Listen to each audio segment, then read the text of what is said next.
दोस्तों आज हम फेमिनिस्ट एथिक्स के बारे में पढ़ेंगे। फेमिनिस्ट एथिक्स एक एथिकल अप्रोच है जो कि बेस्ड है एक अजम्पशन पे कि अब तक जितने भी ट्रेडिशनल एथिकल थियरीज बने हैं वो सारे मेल डोमिनेटेड या मेल पर्सपेक्टिव से लिखे गए और जो फीमेल मॉरल एक्सपीरियंस है उसकी वहाँ पे जगह दिखती नहीं या उनको अंडर एस्टिमेट किया गया या उनको अंडर वैल्यू किया गया। कुछ एग्जाम्पल से समझने की कोशिश करते हैं। जैसे आपने कांटियनिज्म के बारे में सुना होगा या इमैनुअल कांट के बारे में पढ़ा होगा। बेसिकली जर्मन फिलोसोफर थे जिन्होंने अपनी एक थ्योरी दी थी, एथिकल थ्योरी, जो कि डियोंटोलॉजिकल एथिक्स के अंडर आती है, कांटियनिज्म। इसमें मोटा मोटी इसका अर्थ ये है कि आपका एक्शन एथिकल माना जाएगा, सही माना जाएगा, मॉरल माना जाएगा अगर वो ड्यूटी पे बेस्ड है, अगर वो रूल पे बेस्ड है, अगर यूनिवर्सल प्रिंसिपल पे बेस्ड है। भले ही उस एक्शन का आउटपुट कुछ भी हो, अच्छा हो बुरा हो, बट आपने अपना ड्यूटी निभाई है तो आपके एक्शन को एथिकल माना जाएगा। तो इस पर्टिकुलर थ्योरी में इमोशंस की जगह नहीं। इमैनुअल कांट खुद कहते हैं कि emotions are not important while judging the moral action of a और morality of an action, right. ना ही कंटेक्स्ट का ज्यादा इंपॉर्टेंस है, राइट। यूटिलिटेरियनिज्म की बात की जा सकती है जिसमें हम जेरेमी बेंथम हो या जॉन स्टुअर्ट मिल की बात कर सकते हैं जिन्होंने यूटिलिटेरियनिज्म की थ्योरी में अपना कंट्रीब्यूशन दिया है। वो कहते हैं कि कोई एक्शन अच्छा हो सकता है या बुरा हो सकता है, ये डिपेंड करता है कि उस एक्शन का आउटपुट क्या है, whether it leads to greatest happiness of greatest number of people. If it does, then that action is considered as an ethical action, right? तो इसमें खामी क्या दिखती है हमें कि ये जो मोरालिटी का प्रिंसिपल है या फ्रेमवर्क है वो लोगों को नंबर्स में जो है रिड्यूस कर देता है। अगर ज़्यादा से ज़्यादा लोगों को हम अगर सुख पहुंचा रहे, प्लेजर पहुंचा रहे, हैप्पीनेस पहुंचा रहे, तो हमारी पॉलिसी, हमारा एक्शन जो है उसकी मॉरल वर्थ बढ़ जाती है, राइट। इसमें हमें ये दिखता है कि जो माइनॉरिटी है, जो वल्नरेबल है, जिनकी वॉइस नहीं है, they are side line, right.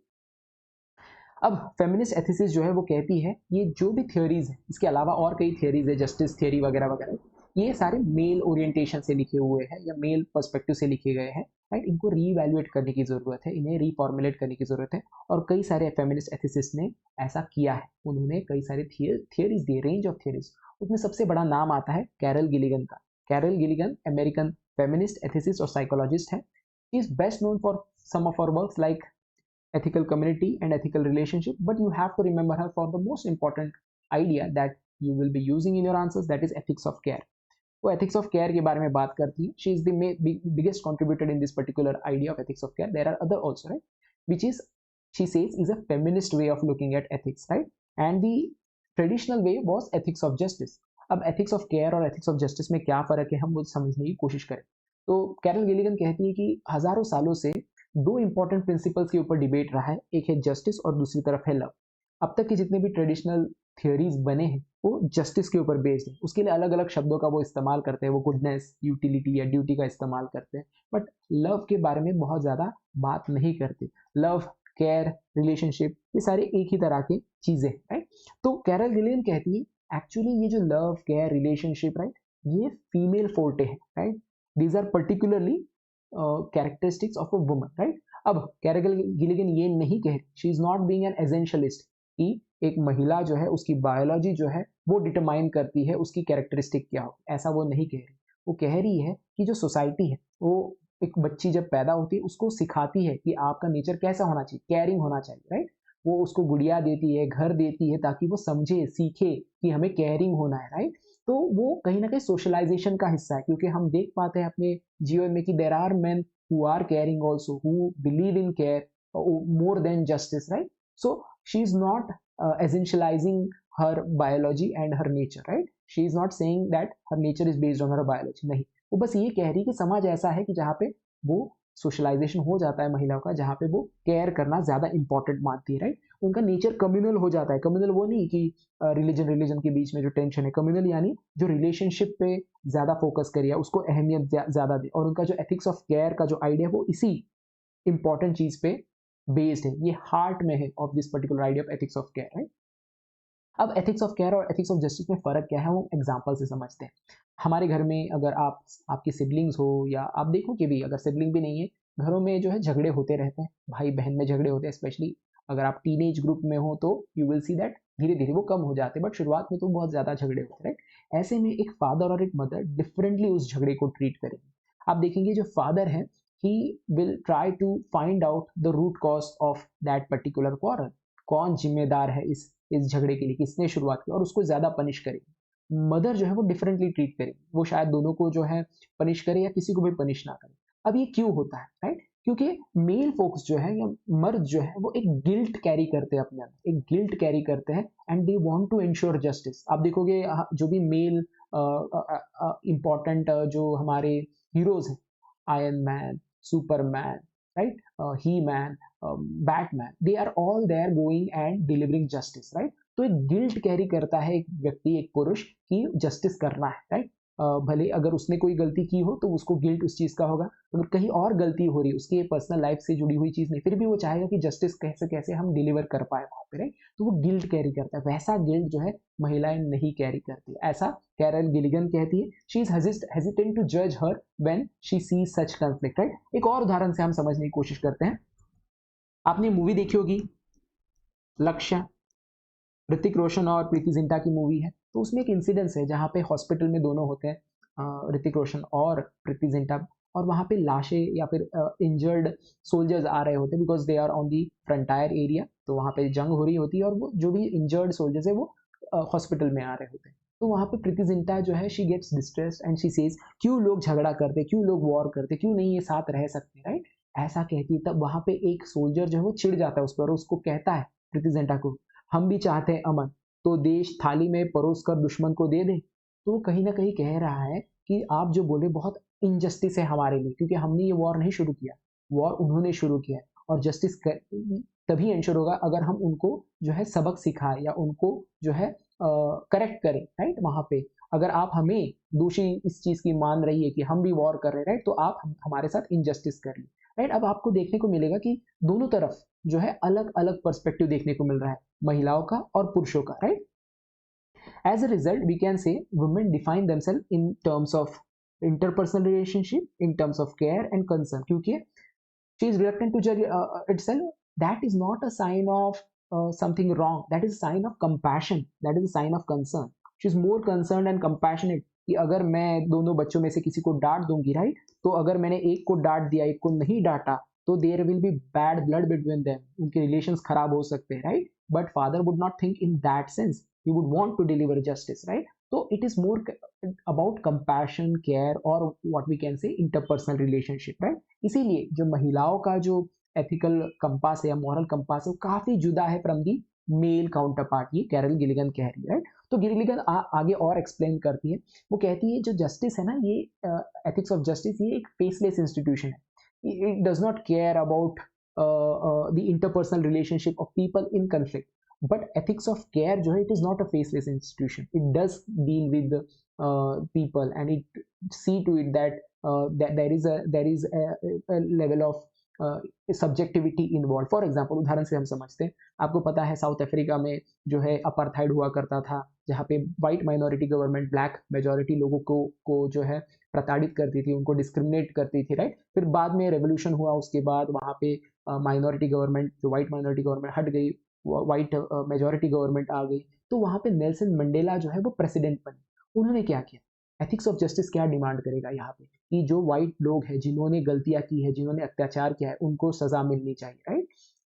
यहाँ पे equality before law, right, fair play, level playing field, individual rights, इस पे ज्यादा फोकस होगा। It won't see these people as someone who are related to each other and have to live together and hence not create rift, इस तरह वो नहीं देखेंगे। But ethics of care में अलग व्यू होगा। एथिक्स ऑफ केयर में अगर आप देखिए नेल्सन मंडेला ने क्या किया, उन्होंने कहा कि जिन्होंने भी गुनाह किया है, जिन्होंने भी गलतियां की, वो सामने आए और माफी मांगे। अगर आप माफी मांगते हैं तो आपको जो है माफ किया जाएगा। तो उन्होंने रिकंसिलेशन, रीनेगोशिएशन की बात की, राइट? उन्होंने रिकंसिलेशन की बात की, उन्होंने जो है कई सारे लोगों को जो है माफ कर दिया। तो हमें एथिक्स ऑफ केयर में क्या दिखता है, सेल्फ सेक्रीफाइस दिखती है। You have to sacrifice at times, right? अगर बड़ा बेटा और छोटी बेटी के बीच में अगर लड़ाई हो रही है तो, और शुरुआत छोटी बेटी ने की है, राइट, तो बड़े बेटे को कहा जाता है कि आप बड़े हो, आप जो है इस चीज को समझो। पीस मेकिंग पे फोकस किया जाता है, लॉयल्टी पे, कि ये जो ब्लैक कम्युनिटी, व्हाइट कम्युनिटी, ये इसी देश में रहने वाली है, they have to be loyal towards each other and towards the country. How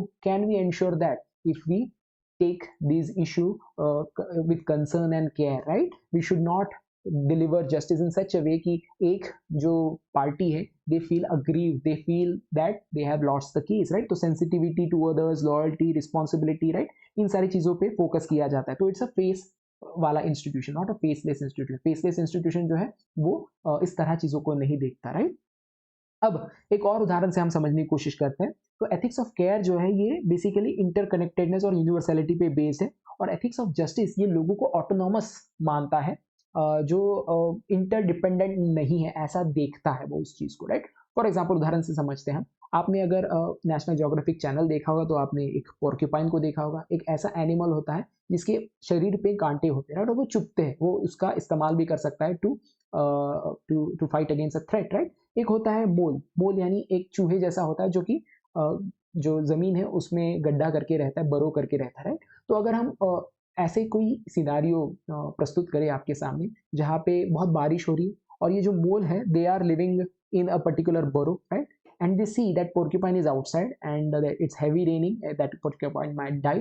वो उसको अलाउ कर देते हैं अंदर आने में, बट क्या होता है, पोर्क्यूपाइन के कांटे उसको चुभने शुरू हो जाते हैं उन मोल्स को, और फिर उनमें जो है कंफ्लिक्ट शुरू हो जाता है कि अब यहाँ पे कौन रहेगा। बिकॉज अगर मोल वहां रहते हैं तो उनको चुभते हैं कांटे, और उन्होंने जो है बड़े दिल से उसको अंदर लाया है, राइट, या उसको अलाउ किया है। तो एक एथिक्स ऑफ जस्टिस वाला और एथिक्स ऑफ केयर वाला इस इशू को कैसे रिजॉल्व करेगा। एथिक्स ऑफ जस्टिस वाला जो है वो कहेगा कि this place actually belongs to whom, this place belongs to the mole, right. So porcupine if it is hurting the moles the porcupine has to leave, right. अब यहाँ पे जो डिलेमा है, राइट, इस सिचुएशन को डील करने का, उसमें जो एथिक्स ऑफ जस्टिस है वो देखेगा किसका क्लेम ज्यादा है, किसका क्लेम बड़ा है। इस चीज को हर जगह अप्लाई कर सकते हैं, इवन पैलेस्टाइन और इसराइल के कंफ्लिक्ट में, या रिजर्वेशन पॉलिसी के ऊपर, या कोई और इशू आप जहाँ पे भी क्लेम की बात की जाती है, राइट। तो एथिक्स ऑफ जस्टिस जो है वो कहेगा कि कौन जो है वल्नरेबल है, कौन जो है डिस्क्रिमिनेटेड है, कौन जिसके साथ जो है एक्सप्लॉयटेशन हुआ है, राइट, उसके ऊपर फोकस करेगा। वो इक्वालिटी पे बेस्ड प्रिंसिपल है, right. But ethics of care अलग तरीके से देखा गया, जैसे हमने उदाहरण दिया था ब्लैक कम्युनिटी और व्हाइट कम्युनिटी का, राइट। तो जहाँ पे रिकन्सिलेशन की बात की गई थी कि दोनों लोगों के कंसर्न्स को हम अंडरटेक करेंगे, उसके ऊपर ध्यान देंगे, राइट। तो यहाँ पे एथिक्स ऑफ केयर वाला जो व्यक्ति वो कहेगा कि हम इस प्रॉब्लम को कैसे रिजॉल्व करें, उस पर हम फोकस करेंगे। हम ट्राई कर सकते हैं कि जो है पोर्क्यूपाइन के लिए एक अलग बरो प्रोवाइड करें, या फिर उसी बरो में उनको एक पार्टीशन करा दे, और मोल जो है अलग रहेंगे, पोर्क्यूपाइन अलग रहेंगे, राइट। मोटा मोटी जो एथिक्स ऑफ केयर वाली मोरालिटी है, राइट, वो ऐसे डिलेमास को कंफ्लिक्ट ऑफ क्लेम नहीं देखती, वो देखती है दोनों भी पार्टी जो है कहीं कहीं प्रॉब्लम में है, इनको कैसे रिजॉल्व करे, we should find a way around, right. जैसे पैलेस्टाइन और इसराइल के कंफ्लिक्ट में हम कहते हैं कि टू नेशन थ्योरी होनी चाहिए, राइट, कि दोनों लोग जो है वो रहे एक साथ को एग्जिस्ट करे, राइट। तो ये चीज हमें देखने को मिलती है, राइट। तो कनेक्शन जो है ये सोर्स है, कनेक्शन सबसे इंपॉर्टेंट है फॉर केयर। आपका अगर कनेक्शन नहीं है, right, with the other party, then you will not have that ethics of care in it, right. तो कनेक्शन बहुत इंपॉर्टेंट सोर्स है। और ये जो एथिक्स ऑफ केयर है ये महिलाओं में क्यों होता है, मैंने तो आपको बताया है कि महिलाओं को जो है वो ट्रेन किया जाता है, एक तरीके से सोशलाइज किया जाता है। बट अगर आप देखिए फिर ये उनकी बच्चियों में क्यों आता है, क्योंकि बच्चियां वो किन से ज्यादा जुड़ी होती है, मदर से जुड़ी होती है, और जो लड़के हैं वो फादर से जुड़े होते हैं, राइट। तो वो एथिक्स ऑफ जस्टिस अपने फादर से सीखते हैं, और ये जो है एथिक्स ऑफ केयर अपनी मदर से सीखती है, राइट। बट अल्टीमेटली ये सारा कुछ सोशलाइजेशन का काम होता है, क्योंकि नेल्सन मंडेला तो कोई महिला नहीं है, वो तो पुरुष थे, फिर भी उन्होंने एथिक्स ऑफ केयर वहां पे, क्योंकि अब डिपेंड कर सकता है आपका जो है सराउंडिंग कैसा है, उसमें से आप कौन सी चीजें लेते हो, कौन सी चीजें आपको दी जाती है, सिखाई जाती है, वो काफी हद तक मैटर करता है, राइट। अब इसके अलावा और भी कई सारे थिंकर्स आए, जैसे नेल नॉर्डिंग आई है, वो भी एक अमेरिकन फिलोसोफर, एजुकेशनिस्ट और फीमेल एथिसिस्ट है। वो कहती है कि मोरालिटी जो है ना ये ह्यूमन रिलेशन से बिगिन होती है, ना कि एब्स्ट्रैक्ट रूल, जो आपका जस्टिस, फेयरनेस, यूटिलिटेरियनिज्म, ये सारे एब्स्ट्रैक्ट चीजें ये काफी हद तक रियलिटी से अलग है, राइट, या आपके रियलिटी से अलग ना हो, आपके एक्सपीरियंस में नहीं आ सकते कई बार, राइट। तो हमें केयरिंग फॉर के ऊपर फोकस करना चाहिए rather than caring about, right. यानी थ्योरी से ज्यादा हमें एक्चुअल केयर पे फोकस करना चाहिए। और एथिक्स एक्चुअली आपकी डेवलप होती है through mothering, through teaching, through nurturing role. इसीलिए एथिक्स स्टार्ट होती है घर से, ना कि किताबों से, राइट, लॉ बुक से नहीं स्टार्ट होती। इसके अलावा एक और फेमिनिस्ट एथिसिस्ट आई है जिनका नाम है वर्जीनिया हेल्ड, ये भी अमेरिकन फिलोसोफर है, फेमिनिस्ट एथिसिस्ट है। शी सेड कि केयर जो है it is not just a family matter, it is not a private matter, ये आपके पॉलिसीज को भी गाइड करनी चाहिए और गवर्नेंस को भी गाइड करने में हेल्प करनी चाहिए। जैसे हम हेल्थ केयर की बात करें, वेलफेयर, सोशल सपोर्ट के सिस्टम, ये जो भी पॉलिसीज है there has to be the component of ethics of care, ये बनाई जानी चाहिए on this principle of ethics of care, right. So care should be shaping institution not just emotion. तो हम कह सकते हैं कि care should move from home to society to state, right. तो आप देख सकते हैं कई सारे रिसेंट टाइम्स में आप देखोगे कि इसका इस्तेमाल किया जाता है हमारे पॉलिसीज में, हमारे लॉज में, एथिक्स ऑफ केयर का, राइट। तो हेल्थ केयर पॉलिसी की जब बात की जाती है, राइट, तो वहाँ पे केयर बहुत इंपॉर्टेंट हो जाता है। एल्डरली केयर में, चाइल्ड वेलफेयर में, डिजास्टर रिलीफ में यू हैव टू इंश्योर कि जस्टिस से ऊपर केयर को रखा जा रहा है। कि आप जस्टिस क्या कहेगा कि जिसकी ज़्यादा ज़रूरत है या जो हकदार है उसे हम सर्विस प्रोवाइड करें, राइट। हकदार को service, but ethics of care कहेगा नहीं, वल्नरेबल को आप जो है सर्विस प्रोवाइड करें, राइट। ज़्यादा जो वल्नरेबल है, सोशल वर्क, वेलफेयर स्टेट, हर जगह आपको एथिक्स ऑफ केयर देखने को मिलेगी। कोविड-19 के समय हमने देखा कि जो लोग, जो वर्कर्स थे, they were doing their duty not just as a duty, right? They had to do it. That was an obligation on them, but they were not doing just because it was their duty, right? They were doing it because they cared, right? Cared for the people. अगर care नहीं है, right, तो भले ही आप duty कर ले, right? You may not go extra mile to save someone, right? तो criticism भी है इस चीज का कि कई बार ये बहुत इमोशनल और सब्जेक्टिव हो सकता है, इंटरपर्सनल हो सकता है। I may care for my sibling, I may care for my family, I may care for my community, because there is more connection, right. There is more connection, क्योंकि ये care तो connection पे based है, तो ज्यादा connection किसके बीच में। But ethics of justice is, जैसे मैंने कहा कि it is based on equality principle, it is based on justice principle, based on fairness principle. तो वहां पे उस तरह का जो इंटर सब्जेक्टिव रिलेशन है वो इतना मैटर नहीं करता, इसीलिए इसे फेसलेस इंस्टीट्यूशन कहा जाता है, right. Care can become biased and can become partial, और ये स्टीरियोटाइप को लीड कर सकता है कि महिलाएं जो है दे वो एसेंशियली केयर गिविंग होती है, इस तरह के स्टीरियोटाइप को ये बढ़ा सकता है, राइट। ऐसा जरूरी नहीं है, क्योंकि सोशलाइजेशन से वो चीज ट्रेन कराई जाती है, वो इंटरनलाइज कर लेते हैं उस चीज को, बट ये हर केस में शायद नहीं हो सकता, राइट। और आप देखोगे केयर ऑल्सो में ignore justice and rights, right. Care based ethics जो है वो जस्टिस और राइट्स को भी इग्नोर कर सकता है। कंक्लूजन में हम कह सकते हैं कि दोनों की जरूरत है आपको। केयर जो वो ह्यूमैनिटी देता है और जस्टिस फेयरनेस देता है, दोनों मिलकर एक होलिस्टिक एथिक्स देते हैं। तो फेमिनिस्ट एथिक्स जो है ये हमारे मॉरल फिलोसफी को डेफिनेटली एनरिच करता है, ये इंटीग्रेट करता है एम्पैथी, रिलेशनशिप और रिस्पॉन्सिबिलिटी को with traditional principle of justice. So that's it, this was the topic. अगर आप यूपीएससी, स्टेट सर्विस या yes optional, general studies, CSAT, किसी भी प्रिपरेशन को जो है करना चाहते हो, राइट, तो स्लीपी क्लासेस के कोर्सेज अवेलेबल है। One of the most effective and result oriented UPSC courses, you can avail this, right. Optional में सोशियोलॉजी हो या पीएसआर हो, स्टेट पीसीएस या general studies, right, pre main CSAT, सभी कुछ अवेलेबल है। आपको बस जो है कॉल करना है और समझ लेना है कि what is your need and what we can give you, right. इसके अलावा अगर आप 2026 का प्रीलिम्स दे रहे हैं तो करंट अफेयर्स बहुत इंपॉर्टेंट हो जाता है, तो करंट अफेयर्स का कोर्स भी अवेलेबल है at a very meager price, right? So prelims, PYQ analysis, subject wise live classes, 360-degree coverage, right? Everything is there. You can just call on our number or you can email us, right? We will provide all the information. So that's it from today's session. Let's meet in the next session. Till then, thanks a lot.